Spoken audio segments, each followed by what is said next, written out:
भारत में एक ऐसी जगह है जहां सनसेट के बाद रुकना इल्लीगल है। अगर वहां पर कोई रुक भी जाता है तो वो कभी वापस लौटकर नहीं आता। और ये कहानी है राजस्थान के हॉन्टेड पैलेस भानगढ़ फोर्ट की। ये कहानी जो है वो 16th सेंचुरी की है। राजस्थान के अलवर डिस्ट्रिक्ट में स्थित भानगढ़ फोर्ट इंडिया की मोस्ट हॉन्टेड जगहों में से एक माना जाता है। कहते हैं उस टाइम भानगढ़ बहुत ही ज्यादा खूबसूरत और अमीर हुआ करता था और वहां की राजकुमारी अपनी सुंदरता के कारण बहुत ही आसपास के राज्यों में बहुत ही फेमस थी। एक बार एक तांत्रिक राजकुमारी को देख लेता है और राजकुमारी से प्यार कर बैठता है और वो राजकुमारी से शादी करना चाहता था, राजकुमारी को पाना चाहता था। लेकिन तांत्रिक को ये बात अच्छी तरीके से पता थी कि राजकुमारी कभी भी तांत्रिक से शादी नहीं करेगी। अब तांत्रिक राजकुमारी को पाने की योजना बनाने लगता है कि कैसे राजकुमारी को अपने वश में किया जाए। एक बार राजकुमारी की दासी इत्र खरीदने के लिए, इत्र मतलब परफ्यूम खरीदने के लिए जाती है।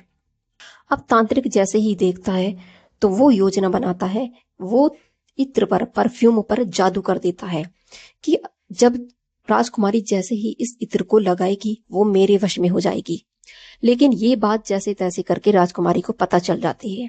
अब राजकुमारी को बहुत गुस्सा आता है और राजकुमारी गुस्से में उस इत्र की बोतल को एक बड़े से पत्थर पर फेंक के मार देती है। अब जादू उल्टा पड़ जाता है। वो जो बड़ा सा पत्थर होता है वो लुढ़कता हुआ तांत्रिक के सर पर जाकर लगता है।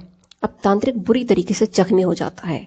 मरने से पहले वो तांत्रिक एक भानगढ़ को एक शाप देता है कि ये शहर कभी बसे नहीं, ये शहर पूरी तरीके से बर्बाद हो जाए। कहते हैं कि उसके कुछ दिन बाद ये भानगढ़ का जो किला है वो पूरी तरीके से तबाह हो गया।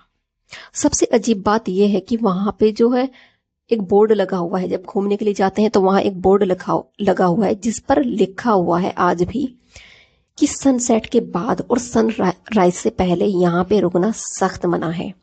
कुछ लोगों का ये भी कहना है कि रात के टाइम इस भानगढ़ से अजीबो गरीबे आवाज आती हैं और यहाँ पर किसी के कदमों की आहट भी सुनाई देती है। लोग कहते हैं कि यहाँ की फिजा में कुछ पैरानॉर्मल एनर्जी महसूस होती है। तो ये जो भानगढ़ का हॉन्टेड प्लेस है, क्या सच में ही वहां पे कोई रहता है? सच में ही वहां की फिजा में कोई आत्माएं, कोई पैरानॉर्मल एक्टिविटी या एनर्जी वहां पे मौजूद है, या ये सिर्फ एक कहानी है? बात चाहे जो भी हो, कोई डर हो या सच में ही उस फिजा में कोई ऐसी ताकत, कोई ऐसी शक्ति मौजूद है, लेकिन ये एक आज भी इंडिया में ये haunted palace, Bhangarh haunted palace एक मिस्ट्री बना हुआ है। तो ये थी मेरी आज की हॉरर स्टोरी। मिलते हैं नेक्स्ट वीडियो में, तब तक के लिए बाय बाय।